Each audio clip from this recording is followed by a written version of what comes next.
Ada gosip, ada gosip. Dalam dunia skincare pun ada gosip tau. Awak ingat dunia artis je ada gosip.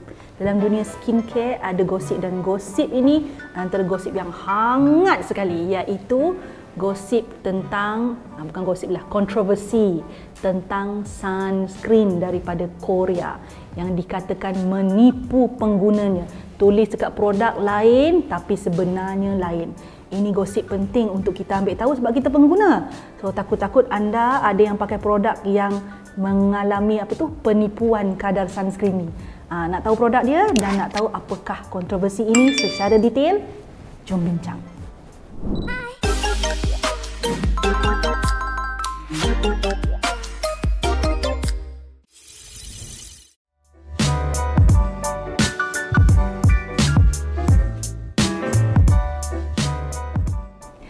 Hai glowy girls, glowy guys.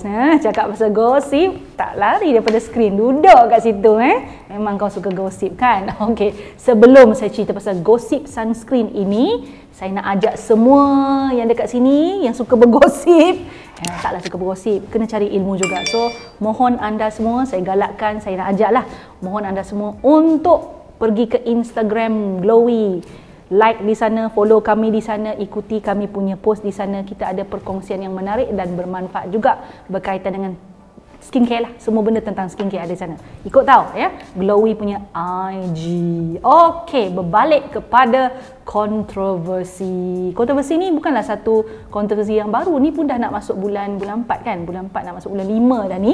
Dia bukan kontroversi yang baru, tapi kontroversi ni kontroversi yang berpanjangan. So, bermulanya pada hujung tahun lepas lah, sekitar macam bulan Disember, awal bulan Disember 2020 tahun lepas, ada satu brand dan saya rasa anda mungkin kenal, mungkin pakai brand ini, ada yang mungkin kenal tapi tak pakai, iaitu Purito. Mereka punya sunscreen diragui oleh satu, kita panggil organisasi yang terkenal lah, iaitu Inside Coder. Inside Coder ni diragui Purito punya sunscreen sebab dia tengok dekat dalam Purito punya sunscreen tu, dia punya filter yang digunakan tu tak banyak dan kadar UV filter tu pula sikit. Tapi dekat botol Purito punya sunscreen tu dia tulis SPF 50. SPF 50 ni tinggi tau. Jadi dia rasa macam tak ngam lah ya. Benda dia punya UV filter tu tak serasi, tak ngam dengan SPF yang dicanang-canangkan.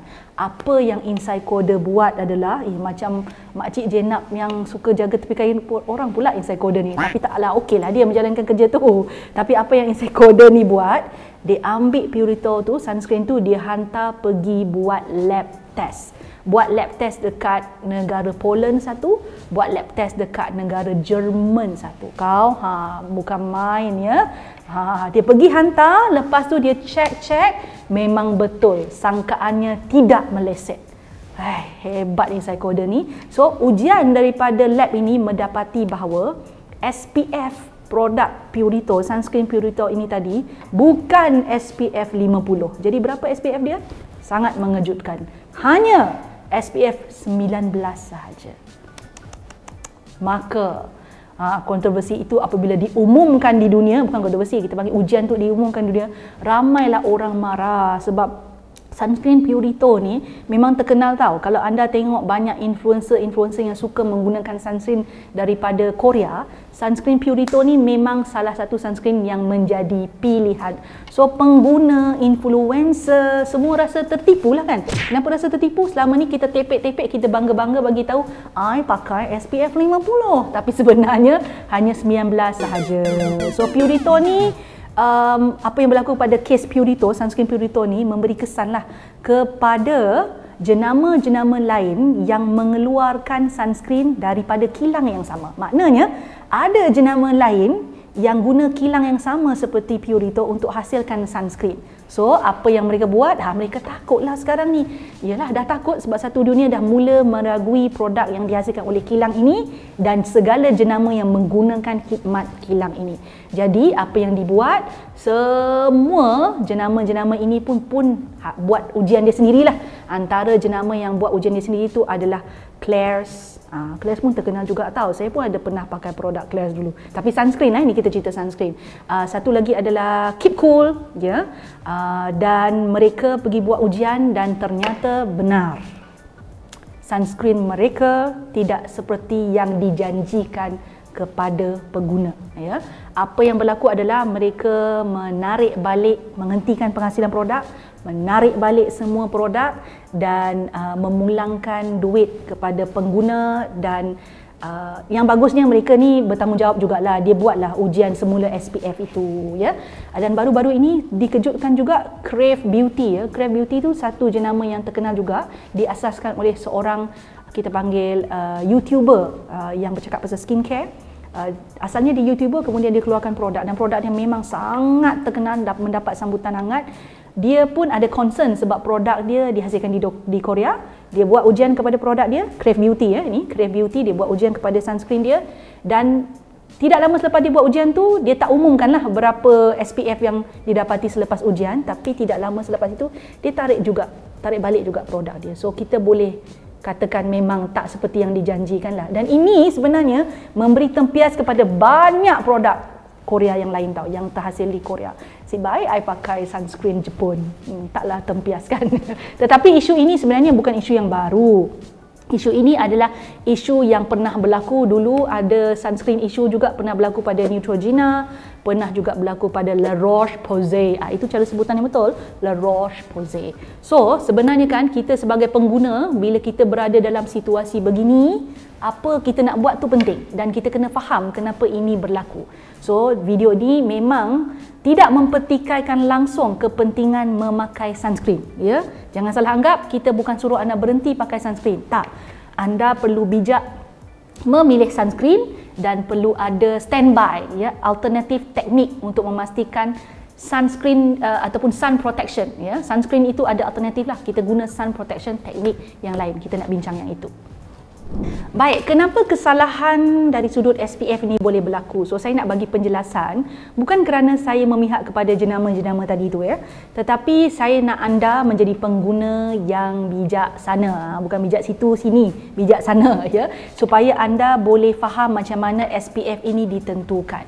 So kesalahan tentang kadar perlindungan iaitu SPF protection ini boleh berlaku atas macam-macam sebab. Antaranya pertama, sebabnya standard ujian yang dijalankan oleh setiap jenama ini berbeza-beza. So untuk memastikan sesuatu produk itu menyampaikan ataupun memberikan manfaat seperti yang dijanjikan, produk memang biasanya sunscreen dalam situasi ini perlu dihantar untuk diuji, dan bila diuji diberitahu result dia, result itulah yang terpampang dekat atas label produk. Itu standard, ya. Itu standardnya ataupun kita panggil itu prosesnya. So ada jenis ujian yang biasa. So ujian pertama menggunakan manusia, iaitu ujian yang kita panggil in vivo. Ujian mengenal ataupun mengetahui tahap SPF ni bila menggunakan teknik in vivo ini, dia ada challenge lah, dia ada cabaran, iaitu kulit manusia pun lain-lain, tekstur kulit kita lain-lain, ya. Dan kita mempunyai kita panggil exposure kepada persekitaran yang berbeza-beza. Jadi kita punya hasil kajian tu ataupun hasil penemuan kadar SPF tu mungkin jadi lainlah, berbeza, ya. Dan paling utama sekali, ujian in vivo adalah mahal sebab dia menggunakan manusia. Manusia nak cari sukarelawan ni, volunteer ni memang susah sangat-sangat. Kedua, tekniknya adalah in vitro. In vitro ni adalah menggunakan makmal, tak guna manusia, dan biasanya ujian tu dibuat di atas kita panggil piring petri lah, petri dish tu kan, dia letak dekat atas tu. Dan ujian sebegini memang diberikan result, tetapi result itu pun boleh jadi tidak konsisten sebab dia tidak menyerupai kulit manusia. Itu pun susah juga, betul tak? So itu akan menyebabkan proses menentukan kadar SPF tu, result dia jadi lain-lain. So itu yang pertama. Yang kedua adalah sebenarnya kadar SPF ini juga bukan hanya ditentukan oleh UV filter di dalam produk itu sahaja. Sebab di dalam produk itu selain ada UV filter adalah ingredient yang bertindak sebagai sunscreen tadilah, yang memberikan perlindungan SPF. Tapi dalam produk pun ada bahan-bahan lain tau. Ada bahan aktif, ada bahan tidak aktif, dan bahan-bahan ini akan mempengaruhi macam mana UV filter itu bertindak. Jadi kena faham, ya, the product does not only effective disebabkan satu bahan. Nah, ini ramai orang suka tengok satu-satu bahan. It's the formulation yang menentukan keberkesanan produk. So susahlah satu SPF tu nak ditentukan kerana selain daripada UV filter ada bahan-bahan lain juga di dalamnya. Ketiga adalah batch variation. So batch variation simply means that produk kan biasanya dia ada batch 1, batch kedua. So maksudnya dia keluarkan edisi pertama ni, katalah dia buat 100,000 unit, dia jual sampai habis, dia keluarkan edisi kedua. Edisi kedua ni dibuat pembaharuan sedikit dari sudut bahannya, tetapi dia tak hantar yang batch kedua ni pergi uji dah, sebab dia tengok batch kedua ni okey, lebih kurang sama je macam batch pertama. Kita guna je segala marketing material yang ada pada batch pertama tadi. Jadi di situ boleh berlaku perbezaan SPF seperti yang dijanjikan. Boleh jadi batch kedua tu mempunyai SPF yang kurang berbanding batch pertama. Kita tak tahu. Sebabnya bila berlaku perubahan bahan walau sedikit, biasanya kita pengeluar memang perlu pergi hantar uji balik produk tersebut, dan dia kena repackaging balik lah semua benda. Jadi pengeluar kan jaranglah dia nak buat benda macam tu, sebab dia dah ada jenama, dia dah ada marketing teknik, strategi promosi, packaging dia lagi daripada batch pertama lagi. Itu batch variation punya isu. So kadang-kadang kita sebagai pengguna ni, benda ni beyond our control, betul tak? Tapi kita kena faham lah, memang boleh menjadi isu di mana produk yang dikeluarkan pada tempoh yang berbeza boleh ada kualiti atau kadar SPF yang berbeza. Keempat ni paling menyedihkan lah ya, kenapa SPF pada produk sebenar-benarnya dengan pada label tu boleh jadi berbeza. Boleh jadi disebabkan oleh penipuan makmal yang menguji produk tersebut. Maksudnya makmal itu uji produk, dapat hasil lain, tapi dia bagi tahu dekat dia punya klien ataupun jenama itu dapatan dia lain. So jenama tu dia pakailah dapatan yang diberitahu oleh makmal. Benda ni pernah berlaku pada tahun 2019. Ada satu lab namanya AMA Laboratories pernah ditangkap kerana memalsukan keputusan ujian. Itu salah mereka. Ya, memanglah salah tu pada lab. Jenama tu pun kita akan kena terima blame jugalah, sebab pengguna terguna produk dia kan. Tapi this is something that really happening dalam dunia skincare tau. So I think you should know lah ya, ini adalah 4 sebab ataupun faktor yang boleh menyebabkan SPF tu berbanding yang sebenar pada produk dengan pada yang label tu boleh jadi berbeza. Jadi sebagai pengguna, kita jangan gila gosip je. Kita kena tahu apa kita perlu buat. So sekiranya anda pengguna kepada produk-produk yang telah ditarik balik atau disebut sebagai produk yang mempunyai kadar SPF atau kadar perlindungan suria yang tidak seperti dijanjikan, jangan panik, nombor 1. Yang kedua, jangan pula berhenti pakai sunscreen. Yes, wearing sunscreen is still better than not wearing anything at all. So kalau kita pakai SPF 19 sekalipun, lagi masih lebih baik berbanding tak pakai apa-apa. Cuma kita kena ada teknik lah. So beberapa pilihan saya boleh bagi pada anda semua. Pertama, you take produk yang dengan SPF yang lebih, kita panggil dipercayai. So antara produk yang saya suka nak sebut, banyak kali dah saya sebut sebenarnya, saya suka pakai Biore and I use it for many years sekarang ni. So saya dapati setakat ni kulit saya tidak mengalami selaran matahari, kerosakan akibat selaran matahari itu tak ada, and I believe in the SPF level provided lah. So anda boleh consider produk-produk lain. Yang penting bukan setakat anda boleh tukar jenama, juga kena tahu cara pakai dia. So cara pakai ni, selain daripada menggunakan sunscreen dengan ulang pakai ya, ulang pakai ni bergantung ya. Kalau anda berada pada bawah apa kita panggil sinaran UV secara direct, yes, you need to ulang pakai, but you have to do other effort as well untuk protect skin anda daripada dapat direct selaran sinar UV. Ini masalah ramai orang, dia pakai sinar sunscreen, lepas tu dia pergi berlari bawah cahaya matahari. Bukan macam tu, kau jangan pergi berjemur. Dia bukan macam tu tau.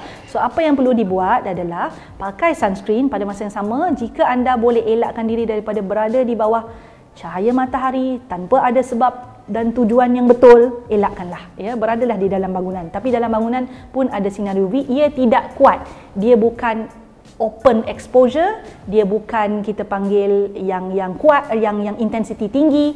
Jadi dia tidaklah semerbahaya berada di luar. So berada dalam bangunan tu pilihan yang lebih baik. Atau kalau kena keluar, pakai payung, atau jangan lama-lama, atau cari tempat yang terselindung sikit ya, atau pakai topi yang ada kita panggil apa tu, lingkaran macam tu macam kita pergi tepi pantai tu, saya punya ada ribbon besar lagi ya. Ataupun untuk kawasan mata saya sarankan pakai sunglass. Pastikan sunglass tu kacanya ada UV filter jugalah, ada UV protection. Kena cari yang itu. Sebab kulit di sekitar mata sangat nipis. Kalau terima selaran sinar UV ni memang boleh merosakkan tisu-tisu sel-sel sekitar mata ni. Boleh nampak kering dan berkedut dengan cepat. So, yes, we still wear sunscreen. Tapi jangan lupa alternatif lain tu perlu ada juga. So, kita perlu hentikanlah kontroversi dah ni. Kita dah tahulah punca kontroversi dan kenapanya. Kontroversi itu tak penting untuk diikuti, tapi konsisten pakai sunscreen tu jauh lebih mustahak. Bye-bye. See you next time. Suka video yang saya selalu kongsikan? Apa kata, jangan apa kata, buat sekarang ya. Subscribe channel saya, like, share dan pastikan tekan butang loceng tu. Yang ada loceng tu, yang cute-cute loceng kecil tu tekan supaya anda mendapat notifikasi setiap kali saya masukkan video baru. Jangan terlepas, jangan tertinggal. Buat sekarang.